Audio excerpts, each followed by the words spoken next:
Hello, welcome back to my channel. In today's video, we are going to be discussing 5 most important questions that you must know before you attend any NHS interview. Sit down, relax as we begin. Oftentimes, people who want to attend any interview related to the NHS are often confused and perplexed because they do not know the question to anticipate. Others might have attended the interview before, they have made some questions, and they don't know what specific answer the interviewer will be required to ask them. I have attended several NHS interviews and I've had the privilege of being an interviewer myself in many NHS platforms. And I can tell you for sure that these 5 questions, there is no way you will attend an NHS interview without coming across them. I will start from number 1. Number 1, tell us about yourself. This is a very important question that any interviewer will want to ask an interviewee. Oftentimes, when you apply for a job, the interview serves as a perfect opportunity for you to get to meet your potential employer. You have said so many fine things in your CV, but the interview is a perfect opportunity for the employer to get to meet you face to face, for you to be able to tell them exactly what you couldn't put in your CV and for you to be able to market yourself. Interviews are perfect opportunities for employers to be able to meet their prospective employees and to be able to interact with them one-on-one, to be able to establish clearly if they're able to meet the minimum criteria for the job that is on offer. So when they ask you the question, tell us about yourself, this is not a question for you to start talking about your family background, telling them about the number of children you have, whether you are married or you are single and all that. All those information are already in your CV. What they require from you at that particular point is to go straight to the point and tell your potential employer those qualities that define you as a person. For instance, you can say that you are known to be a hard-working person who is duty conscious, who is straight to the point, has good leadership skills, has effective communication skills, and you are computer literate. If you're able to put all these qualities together, it will define you as a perfect employee that your potential employer is looking for.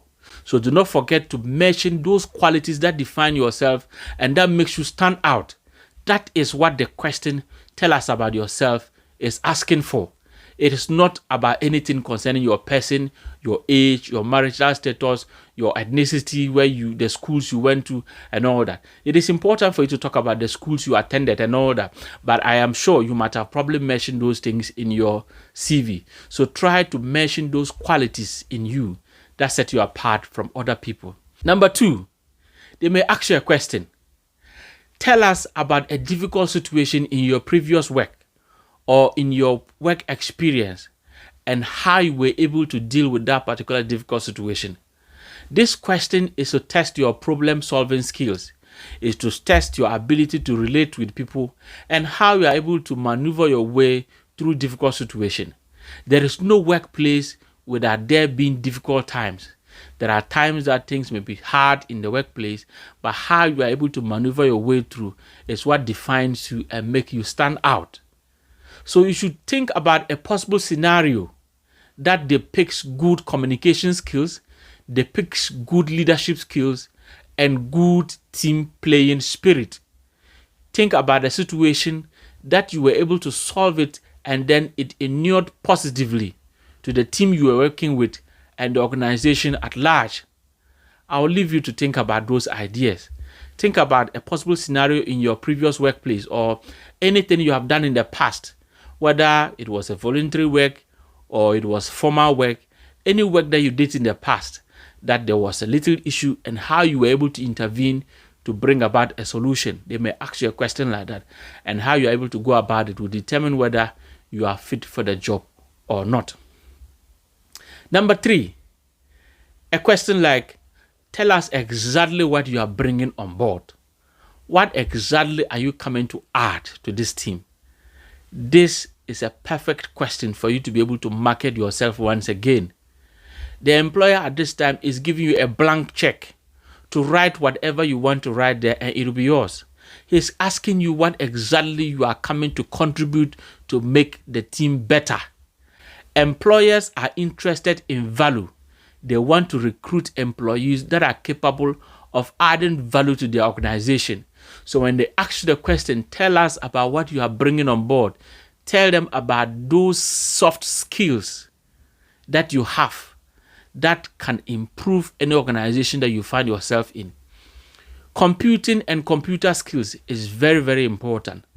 Tell the interviewer about the skills you have acquired in Microsoft Word, in Microsoft PowerPoint, in Microsoft Excel, and all those things. Employers want employees that are capable of doing presentations with complex and simple data. Tell your employer about your presentation skills. Tell your employer of your good organization skills. Employers want employees that are capable of organizing events, organizing things, and putting things together. Tell them about your previous experience, that you have put several things together, that has organized events, that those events have turned out to be very successful. Do not forget to mention all those things. Talk about your excellent leadership skills. Talk about the fact that you are a leader who listens, a leader who accommodates, a leader who tolerates divergent views. You should be able to use the opportunity to talk about all those positive and fine qualities. Tell the employer you are an excellent team player. You are capable of working with everybody and anybody. And when you are given the chance to work in the organization, you will work with everyone, right from the cleaner to the manager, to ensure that the job is done. Also let the employer know that you are results oriented. You can begin to talk about various data that you had in your workplace that you can use to support your argument of you being results oriented. Talk about projects that you have implemented. Talk about designs that you have made in your previous workplace and those excellent ideas you have brought on board that has worked elsewhere. When you bring all those things, they know that you are an employee of value, and when you are given the opportunity, you'll be able to contribute positively to the development of the company. Another question you may be asked in any typical NHS interview is that the NHS is an ever-changing organization. How will you be able to adjust yourself to suit the changing demands of this complex organization? This is a question to test your ability to appreciate the current happenings in the NHS. A lot of things are happening in the NHS, but as to whether you are conversant with the changes that have occurred and you are familiar with the policies that have been introduced and the challenges that have confronted the NHS, as to whether you are aware of those changes, the interviewer wants to know. So you should tell the interviewer that you have read several reports about the staffing nature of the NHS and how there is a decrease in the staff numbers and that there are gaps in the staffing levels. You should also let the interviewer know that you have read several reports that has implicated a lot of staff in a lot of scandals involving their poor quality of care that they render to the service users in the NHS. You should also go further to let the employer know that you are aware that there are several reforms that are happening in the NHS, especially with the way staff training and education is done. You have read most of the reports and you are happy to be able to adjust. Since you are a very flexible person who is ready to accept change, you'll be able to adjust your practice to accommodate new changes that may occur in the NHS. Let the interviewer know that you are more than ready to adapt to change, because the only thing that is constant in this life is change itself. Number 5, the fifth question, which is very important that you'll be asked in any NHS interview, is that tell us about the core values of the NHS. The core values of the NHS is also known as the NHS Constitution. They are those values that define what the NHS is all about. So if you are asked the question, tell us about the core values of the NHS, you should be able to answer. And when you get this answer right, whether you are working as a doctor, you are working as a nurse, you are working as a pharmacist, you are working as a healthcare assistant, you are working as a paramedic, whatever role that you have to play in the NHS, those core values remain the same. If you answer this question, it means that you are ready and you can handle this job. So what are the core values of the NHS? The number 1 core value of the NHS is working together for patients. The number 1 core value of the NHS is working together for patients. Everybody who works in the NHS will understand that the patient is the utmost priority.